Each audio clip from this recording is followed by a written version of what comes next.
Welcome, and thank you for clicking on this video. Welcome to episode number 2 in the series where we are building a Warmoth short scale bass, but with some unique features. Double reverse P and a reverse headstock. In today's episode, we're going to be preparing the body, preparing the cavity, and then staining it. Let's go! So in episode number 1, I talked about some of the reasoning behind why I spec'd this bass out the way that I did. But I really don't believe that I completely forgot to mention that the original inspiration for this bass was Leland Sklar's Frankenstein P bass. Now that was a P bass with double reverse EMG pickups in it. The pickup placement was different. The neck pickup was closer to the neck, and the original P position was where they concealed all the batteries. Today, let's get this body prepped and ready for stain. Now, the first thing we have to do, and I'll put up some photos to show you here, but the inside of the cavity route has a few kind of rough spots around the edges where the CNC router machine has gone through it. But more importantly, inside the cavity here, there are some rough edges that I want to smooth out. Now, you can make the argument, no one's ever going to see it. Why? Well, I know it's there, for one. But more importantly, if the inside surface of the cavity is rough, then the copper shielding tape that I'm going to apply later on might not fully stick to it well. Or if you have a few sharp edges, then it might actually puncture through the copper tape as well. And you don't want any of that. So today, we're going to prep all this and we're going to sand it and get that nice and smooth. Now, the original sanding job from Warmoth is very, very good. As I understand it, these come sanded to 220 grit, but there's no sealer applied. But there was a little bit of tape residue here where they had previously taped the control plastic cover on top. So we can sand that off, and we're going to give it a kind of a once over with some 330 just to get it as smooth as we possibly can before applying the stain. So let's start with hand sanding in here. This is far too small to get a small Delta sander in there, so you would have to do this by hand.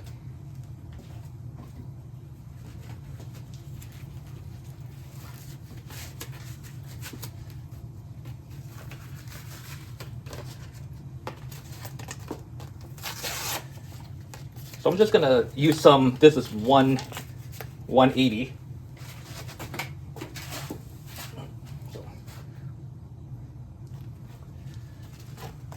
And let's try to get this surface as smooth as we can.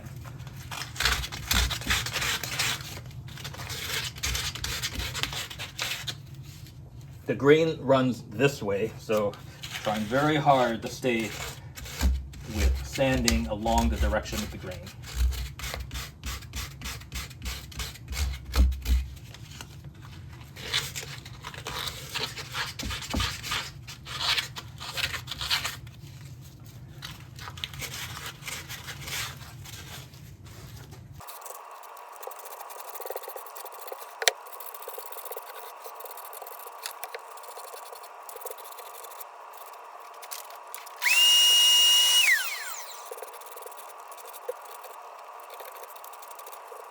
That looks all right. Now let's try to do the sides here. And for that, I might use the butt end of this drumstick to kind of give me a little bit of a nice round surface so I can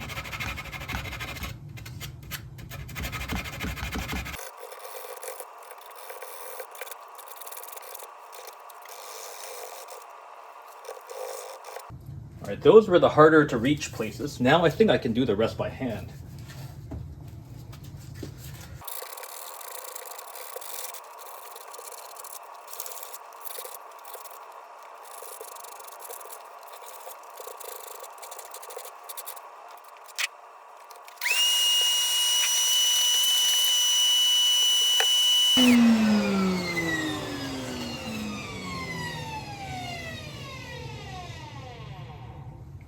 Might be hard to tell in this really horrible camera lighting in my little shop workspace area.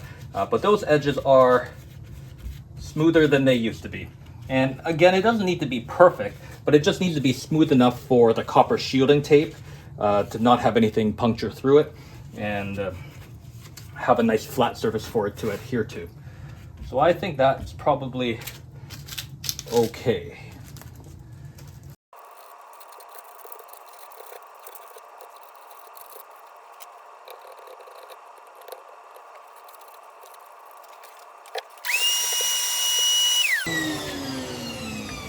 Let's touch up the neck cavity.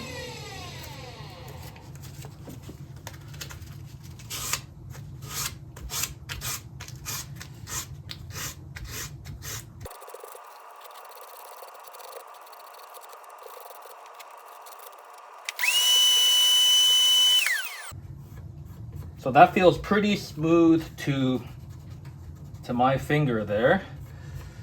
And with all things wood finishing, surface prep is everything.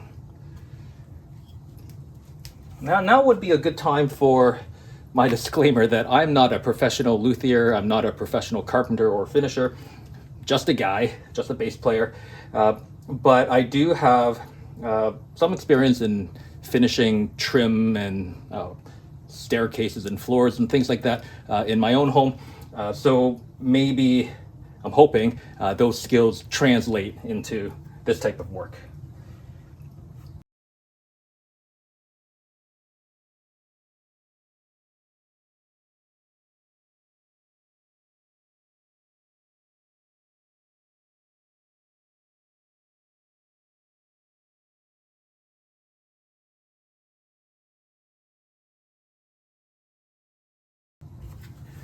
Okay, now I can see a few fingerprints and scratches that I put onto the surface just from having shot the first video and whatnot. So let's proceed with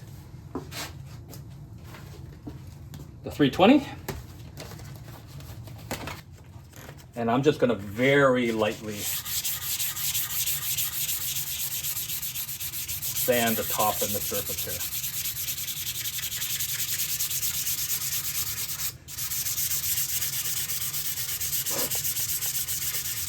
We definitely don't want to take off very much material. We just want to make the surface as smooth as we can get it.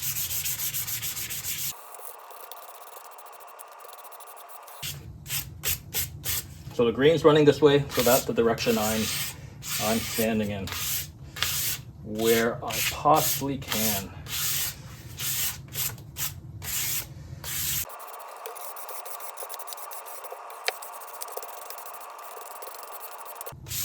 Now these were the two areas where there was a little bit of kind of a tape residue from the green tape. So let's try to very lightly sand that off. Oh yeah, that came off really easily. Hopefully the stain doesn't make it reappear.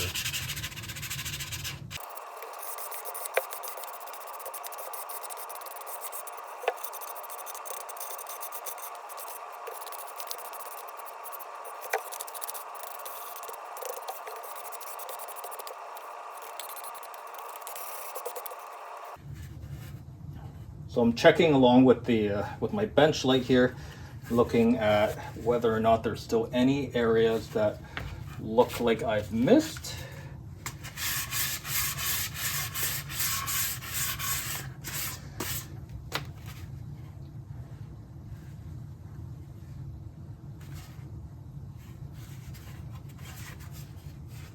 And I think that's all it will need.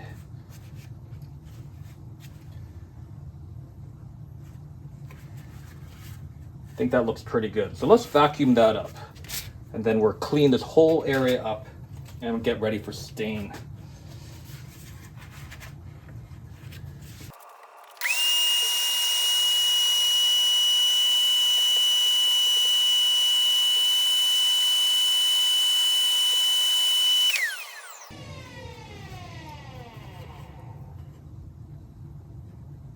So I think that looks pretty good. All right, let's clean this area up.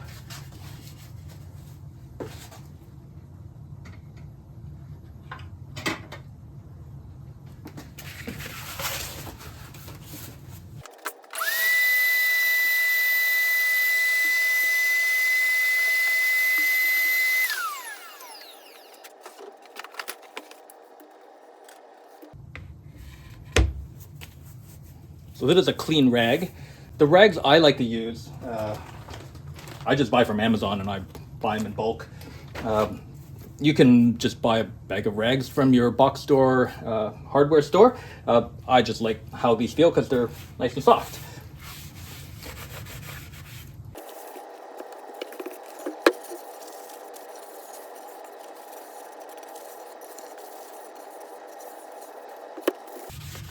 Now, just looking at the surface graining, there's this area here, here, and here that already looks a tad darker than the rest. So I wonder whether or not those areas, and there's this area here on the back, I wonder whether or not those areas will take the stain a little bit differently. But we're gonna have to find out. All right, so as mentioned in episode number 1, I was planning on using the water-based colored stains from Saman. I don't actually know how to pronounce this brand name, so if you know, please drop me a comment below.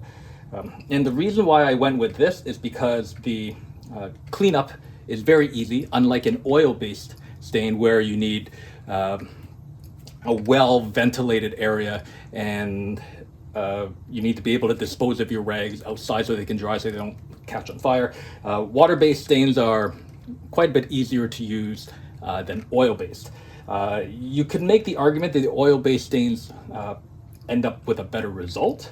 But I like the colors from this company, so we're going to give it a try on this build.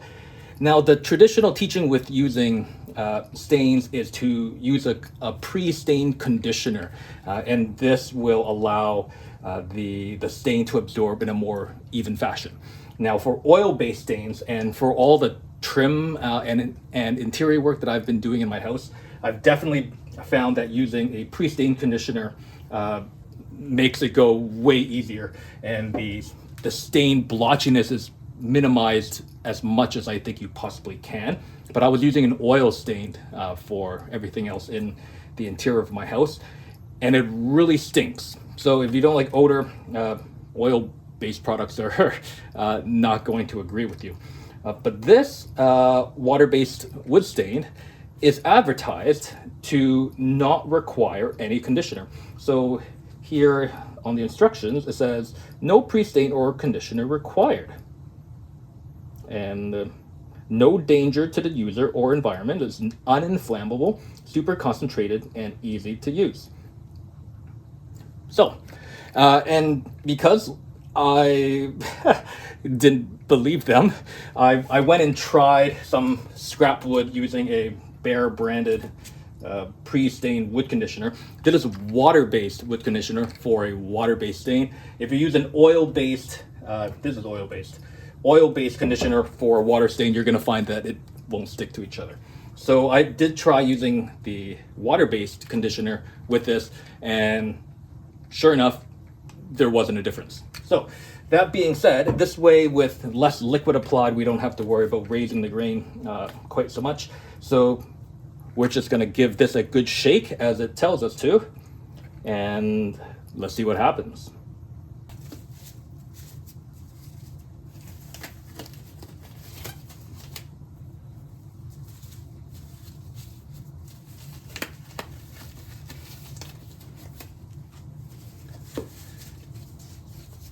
All right, wish me luck.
Well, let's give it some time to dry, and let's see what happens. Thanks so much for watching this episode. Peace.